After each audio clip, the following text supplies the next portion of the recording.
This troper is Gus Zagarella, and I'm a long-range fighter. This tropette is Meg Juden, and I am large and in charge. And this troper is Henry Galley, and I'm a scorpion person. And this is Troper Fails, the show where the three of us revisit the old Troper Tales archive to see when people in the late 2000s tried to apply fictional tropes to everyday life. Try it in your life as well! It actually works!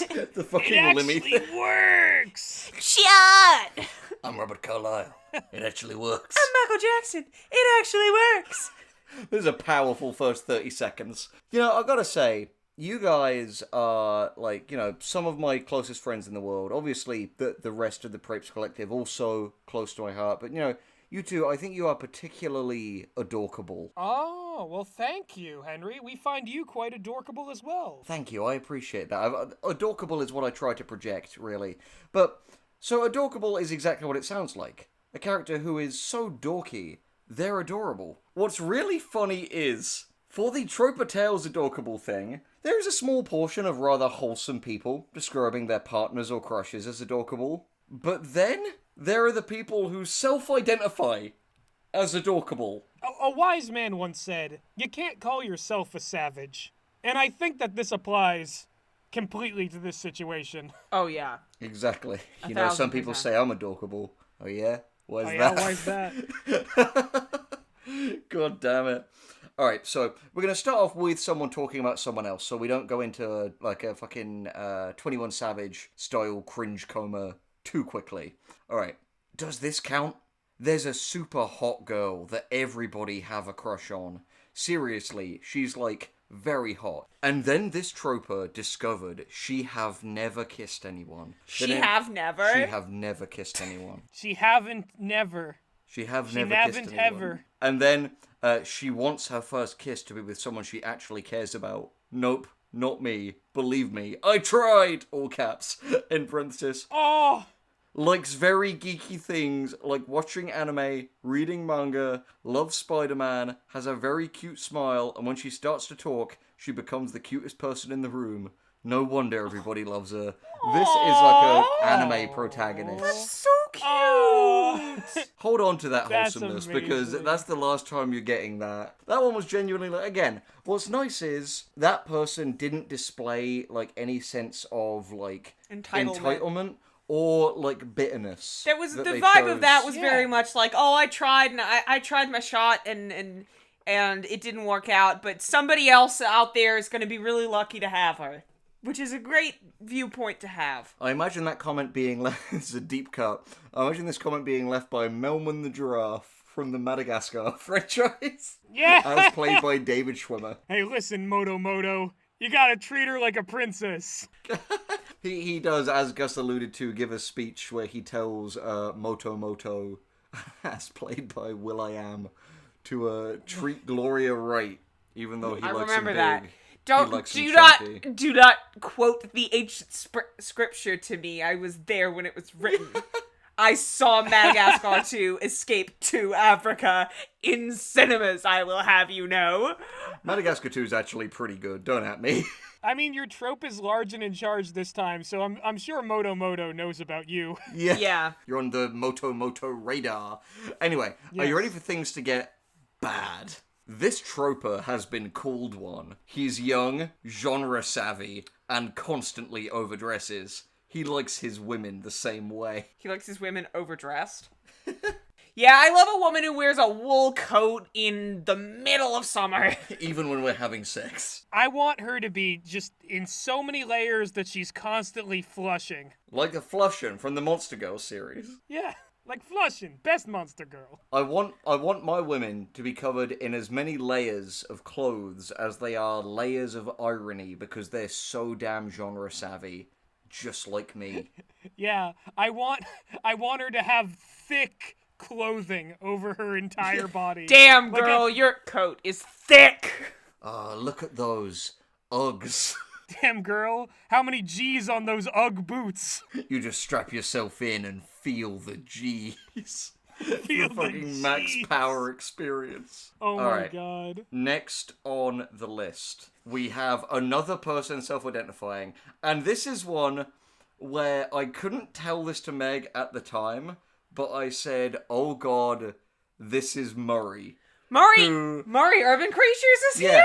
who you may recognise from his appearance on Less is More and Meg's short film Tooth or Dare, The Irish Werewolf. Are you guys ready to see if this really is Murray? Okay. Does this troper count? He's tall, shaggy-haired, and is fairly intelligent.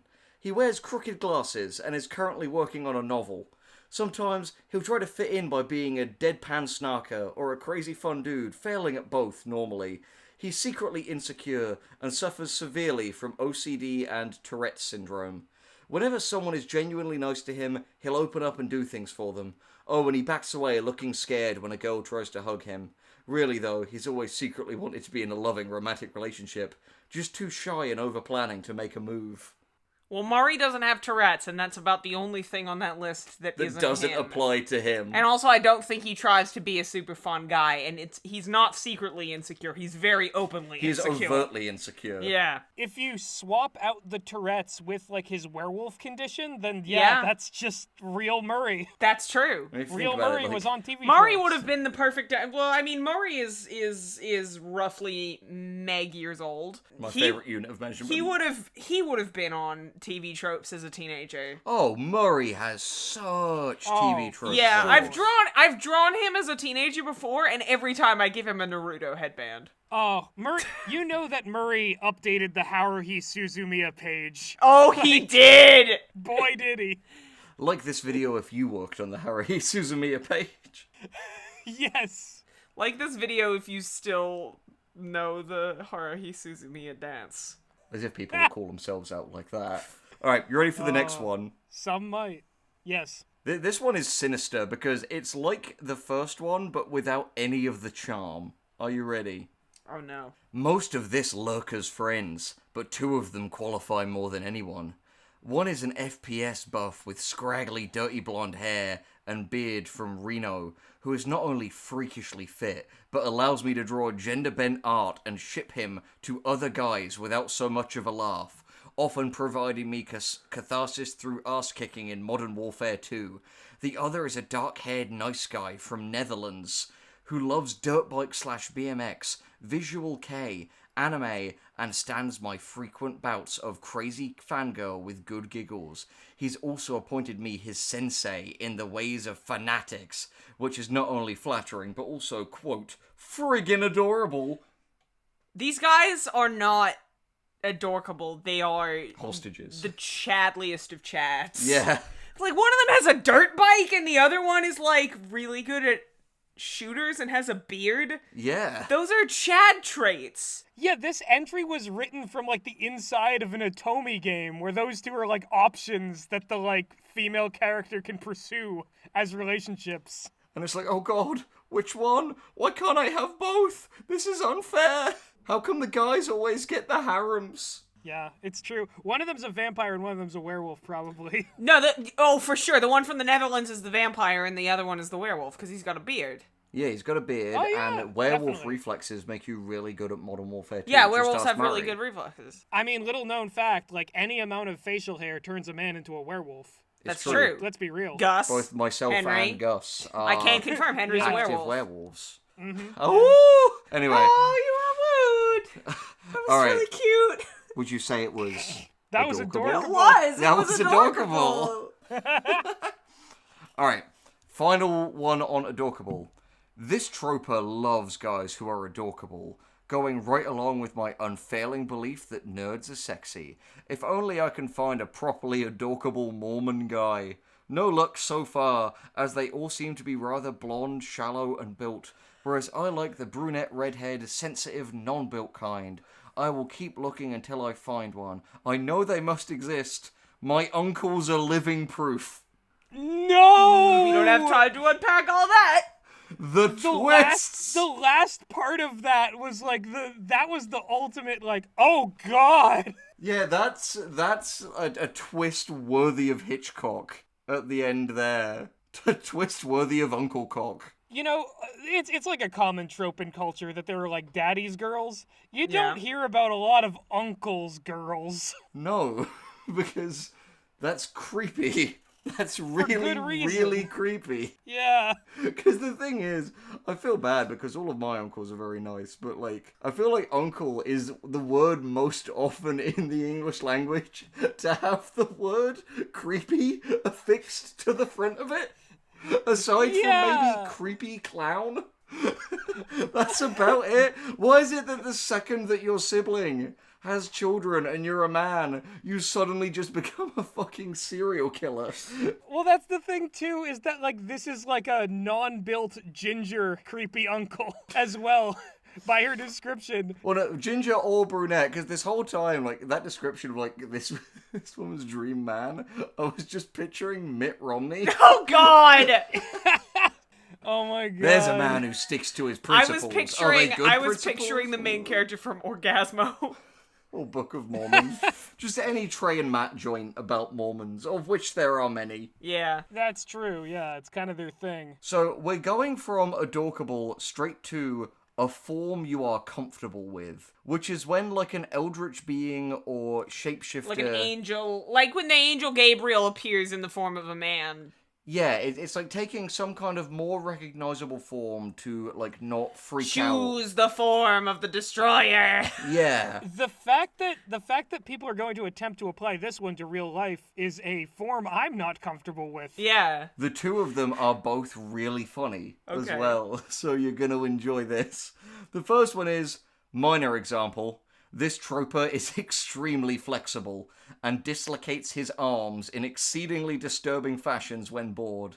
However, when other people are around, he abstains from these positions, as they cause most people to flip out, and in at least 2 instances, nearly throw up. I'm gonna out-troper this troper. That is not an example of a form you are comfortable with. I think it's an example of, have you tried not being a mutant? Yeah. Oh! You out-troped the troper! Checkmate. The other thing, too, is that, like, this is like, listen, just don't use your magic around other people. Like, Yeah. The default form of this person is not all their bones dislocated. Their default form is pre-bone dislocated. They have bonitis.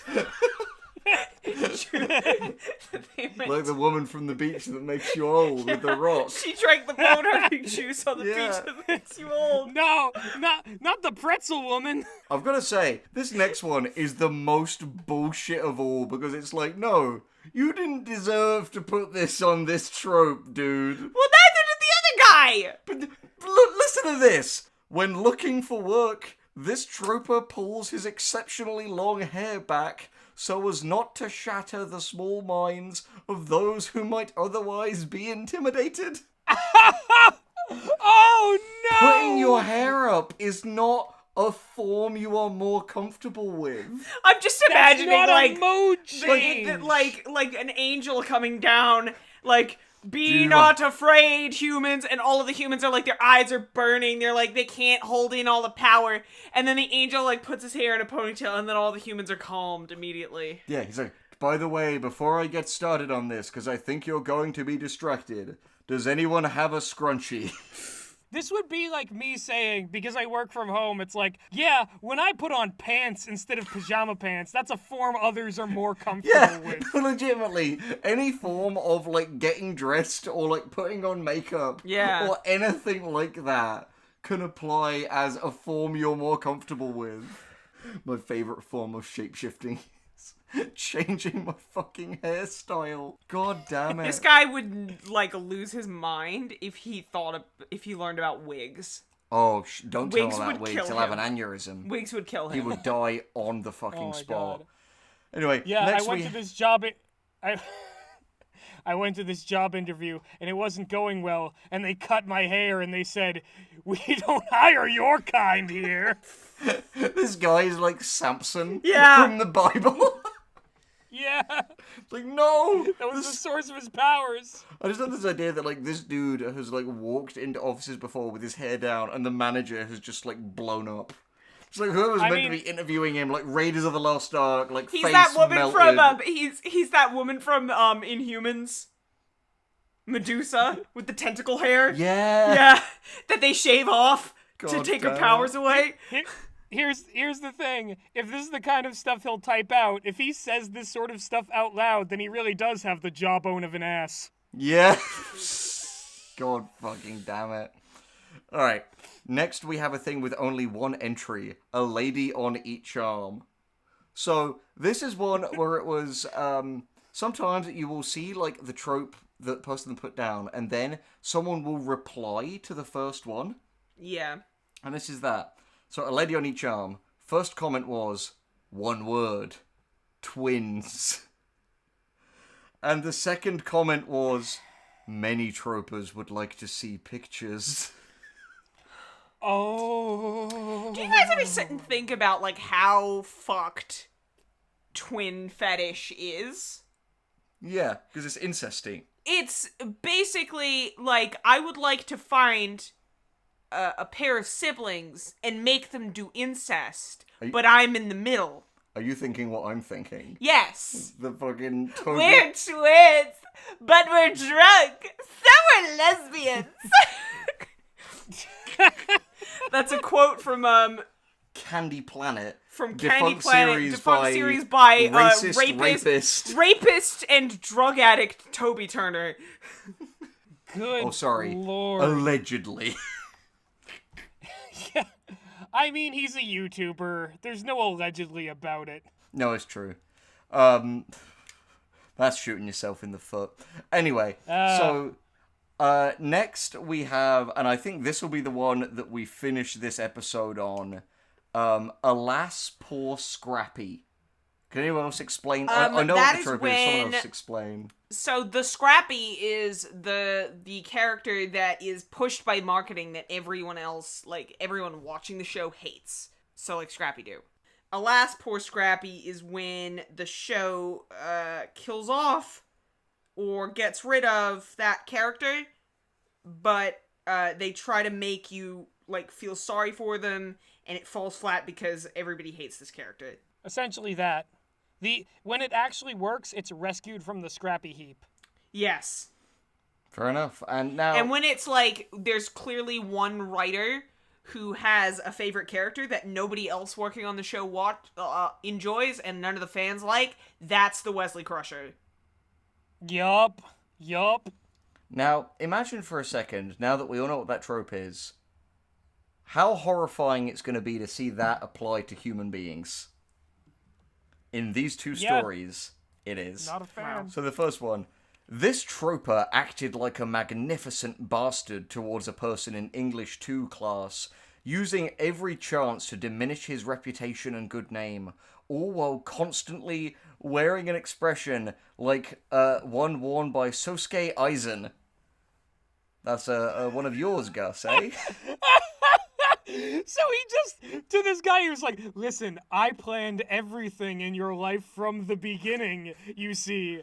All the way these up classes, into English 2 class. These friends. Yes, I was the one who wrote the answers on the quiz in front of you. I was Skeleton and wrote them. And he's just sort of smiling serenely the whole time. I don't really wear glasses. I actually part my hair like this with one long stringy hair down the middle. Like People Superman. just gasp. Anyway, it was a very mean phase in this troper's life. He had been abused verbally for poor grades. His pudginess gave him the nickname Pokey Minch by that same person. What the fuck does that mean? Wait, Pokey Minch is from fucking Earthbound. Oh my god. This is clown on clown crime of the highest order. This is amazing because it's like haha, you're kind of chubby. You're like Pokey Minch, and it's like, dude, I don't know what you're talking about. What is that? You're like Pokey Minch. I'm Aizen. This is Bleach versus Earthbound, the battle of the dweebs. Alright. Yeah. Anyway. And a lot of Break the Cutie took place. 2 years later, I found out that he never quite recovered. He was disqualified from baseball as an unexpected effect of an earlier scheme. And then, just this year, the guy was in a deep depression, and I wrote an apology letter, which drove the guy even further. I really do feel sorry for the guy. He was a bully, sure, but he never deserved any of that. You did it! You did this. Oh my god. He never deserved any of this those feels- awful things I did to him. This feels My like apology a, letter made him more depressed somehow. Hard rock, Nick. This feels like one of those, like, don't bully me, Miss Nagataro, except it's like a guy who happens to be Sosuke Aizen just bullying this other kid. Yeah, no, you happened to make the mistake of calling fucking Aizen from Bleach Pokeminch, and he decided, like a shit YouTube commenter, I'm gonna end this man's whole career. I will destroy him.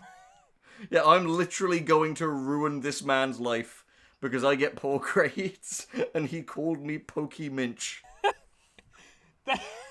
That sounds like disproportionate retribution to me. Meh. Oh, I think so, yeah. Maybe you shouldn't have pressed his berserk button. Damn it.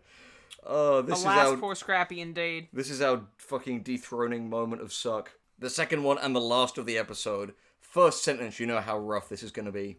A friend of a family friend of mine got cancer and died. So, that's a strong way to open a Troper Tale. From there it goes, thing was, she annoyed the hell out of her. She said that she was a lot like a person I know who annoys the living shit out of me. Clingy... That's like Jeremy Fragrance's fucking, you can't buy this anymore. It's like a bottle of wine that you can't buy anymore. Like, you're really clingy and annoying. You remind me of someone who is clinging and annoying. Anyway, clingy, needy, never shuts up, does stupid things all the time, and expects everyone to pick up the Pisces. No, that is the pieces. I'm the fucking idiot here. Is that yeah, there's pieces. Yeah, that's pieces. Doesn't look like a real word written down. Anyway, this woman died, and some people messed up, so she didn't even get the funeral she wanted, and they basically ignored her will. Sometimes I think I might feel the same when the person I know dies, but Wow. Stone cold. That's Aizen Sosuke. Yeah, that's fucking Aizen Sosuke. That's like an establishing character moment where it's like, people say it's sad when people die, but in truth, people usually suck, and it's good when they're gone. That's a real moral event horizon. Yeah. Yeah. Holy fuck. That's blue and orange morality for you. Yeah. And that also brings this episode of Troper Fails to an end. What a fucking journey it's been. Oh my god. I'd like to say that we planned this entire episode from the very beginning, but that wouldn't be true. It'd be a little contrived. Yeah, that would almost be poor storytelling. But who would know about that on TV tropes? Ah! Good night, everybody.